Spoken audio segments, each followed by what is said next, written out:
Graça e paz a todos, Pastor Flávio Soares aqui, em mais um devocional Caminhando com Cristo. Para você que está conosco pela primeira vez, seja muito bem-vindo. E você que já nos acompanha pelas mídias sociais, seja muito bem-vindo e traga mais um. No vídeo de hoje nós vamos falar sobre a porta larga e a porta estreita. A importância de um devocional. Estudos comprovam que o contato diário com a Palavra de Deus faz com que você se torne uma pessoa mais calma. Sendo assim, você é capacitado para controlar os seus impulsos e as suas emoções, vencendo vícios e comportamentos inadequados. Existem relatos que o contato diário com a Palavra de Deus pode até mesmo trazer cura para o seu corpo físico e para a sua mente. A definição de um devocional é um período que você escolhe no decorrer do dia para se dedicar não somente à leitura bíblica, mas também à oração e, em algumas circunstâncias, o jejum também. Para qual finalidade? Para estreitar o seu relacionamento entre você e o seu Criador. Para que nós possamos compreender melhor o assunto de hoje, vamos de vídeo? Evangelho de Jesus Cristo, conforme narrou São Mateus, no capítulo 7, do verso 13 ao 15, essa é a mensagem do Caminhando com Cristo para o dia de hoje. Entrai pela porta estreita, porque larga a porta, espaçoso o caminho que conduz à perdição, e muitos são os que entram por ela. E porque estreita é a porta e apertado o caminho que leva à vida, e poucos há que a encontram. Acautelai-vos, porém, dos falsos profetas, que vêm até vós, vestidos como ovelhas, mas interiormente são lobos devoradores. No texto de hoje, o Senhor está trazendo a orientação sobre dois caminhos e duas portas. A porta estreita, que conduz ao caminho da salvação, que o caminho também é estreito, e a porta larga, que conduz à perdição. E ele não somente fala sobre essas duas portas, mas ele fala sobre o ministro que promove a porta larga. No verso 15 desse texto ele diz: acautelai-vos, tome cuidado com os falsos profetas, que se mostram vestidos como ovelha, mas são lobos devoradores. E como podemos identificar esses falsos profetas? Esses que são os promotores da porta larga, que conduz à perdição. Se você der continuidade à leitura, ele vai mostrar como identificar um falso profeta, um falso ministro.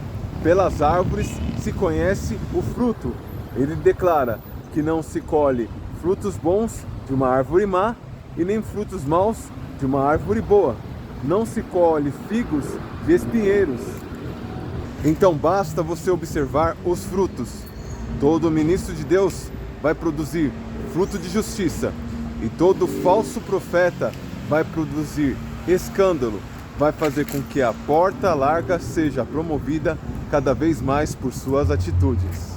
É algo tão simples, mas as pessoas elas começam a complicar as coisas. Basta você analisar a própria natureza.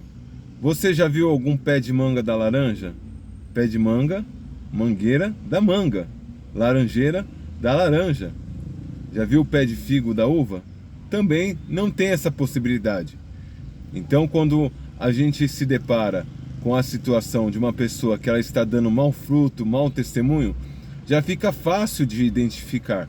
Quando a gente vê que a vida da pessoa não é compatível com a palavra que ela tem ministrado, então fica fácil de nós compreendermos que ali, se não for um falso profeta, é um forte candidato ao cargo. Após a morte dos apóstolos, o povo em Roma, que havia se convertido, entre aspas, ao cristianismo, eles queriam desde aquela época fazer algumas adaptações, misturar o santo com o profano. Isso se arrasta durante os séculos até chegar a nós. E nosso tempo não é diferente. Nós temos visto pessoas tentando negociar os atributos inegociáveis de Deus. Deus, ele não negocia os seus princípios. Os homens mudaram, a tecnologia mudou, mas o nosso Deus, ele continua sendo o mesmo, ontem, hoje e para sempre. Ele é imutável, porque ele é perfeito, então ele não precisa ser aperfeiçoado, ele não precisa passar por uma mutação, ele já é desde o princípio e o que é soberano. Após a morte dos apóstolos, principalmente os imperadores, eles se fascinaram pelo Evangelho de Cristo, mas eles não queriam abandonar a vida mundana que eles levavam, de suas orgias, de suas vidas desregradas. Eles achavam fascinante o poder de Deus, porém a conduta, a vida que eles deveriam levar de renúncia, eles não conseguiam administrar a ideia. Então eles resolveram fazer algumas adaptações. E nos dias de hoje não é diferente. As pessoas, elas estão tentando retalhar o sagrado livro. Isso pode, isso não pode. Isso eu aceito, isso eu não aceito. É como se a pessoa estivesse chegando numa quitanda para escolher fruta. Essa aqui parece ser mais azeda, essa aqui parece ser opaca, ela é menos doce. Então, enfim, as pessoas, elas estão fazendo uma seleção dentro das escrituras, do que elas querem ou do que elas não querem consumir. Sendo que ou você se converte e toma as escrituras como seu manual de vida, ou você continua levando uma vida profana. Porque a palavra do Senhor também exorta: o limpo se limpe cada vez mais. Contrapartida, o sujo se suje cada vez mais. A porta é estreita e apertado é o caminho.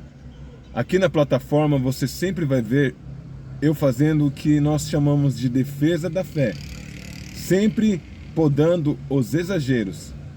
Porta estreita não tem nada a ver em você usar barba ou não usar barba. Porta estreita não tem nada a ver com vestes. Porta estreita não tem nada a ver entre cortar o cabelo ou deixar de cortar. Isso são usos e costumes. Porta estreita é levar uma vida de santidade, é levar uma vida separada deste mundo. Se esse mundo diz que nós devemos beber, as escrituras, ela não nos proíbe sobre beber, ela nos proíbe sobre embriaguez. Contrapartida, eu já vi famílias de obreiro sendo destruídas por causa da bebida. Se o apóstolo Paulo, que foi discípulo de Cristo, ensina: todas as coisas me são lícitas, mas em todas me convém, com qual propósito eu vou colocar álcool na minha boca? Existe uma outra situação. Existem pessoas que elas estão casando e descasando como se troca a roupa. É outra coisa que também não se pode admitir. São princípios inegociáveis do Senhor. É a porta estreita. Não pode. Se as escrituras dizem que não pode, é porque não pode. Se as escrituras não têm nenhuma recomendação acerca que sim, nem que não, nós devemos usar o bom senso. Edifica, não edifica? Se edifica, faça. Se não edifica, não tem por que fazer. Então está no momento, e o momento mais exato é agora, porque a vinda de Cristo nunca esteve tão próxima como nós estamos vivenciando hoje. E nós temos que fazer sim a defesa da fé. Nós temos que combater o mundo que quer entrar dentro da igreja. Nós temos que combater sim. Nós temos que acolher as pessoas que chegam, mas nós temos que mostrar para ela, dentro das escrituras, a diferença de doutrina, que é ensinamento bíblico, e a diferença de usos e costumes. Tanto o exagero quanto para o bem, quanto para o mal, deve ser podado, deve ser aplicado o que as escrituras ensinam.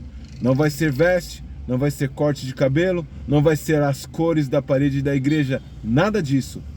A porta estreita é levar uma vida de santidade, se desviando dos maus caminhos e não fazendo adaptações, fazendo, mas isso aqui era para aquela época, nós vamos fazer algo mais light. Não, de jeito nenhum.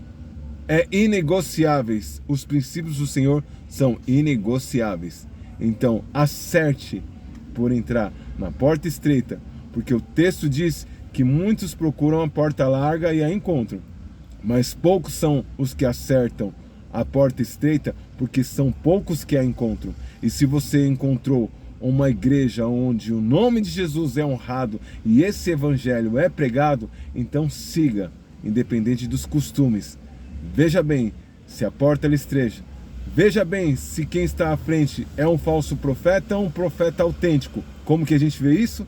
Pelo que o próprio texto nos ensinou. Pela árvore você conhece o fruto. Não existe árvore boa que dá fruto mau, e não existe árvore má que dá fruto bom. Lembre-se sempre, ninguém vence sozinho. Compartilhe esse vídeo com o máximo de pessoas. Que Deus te abençoe. Até o próximo vídeo!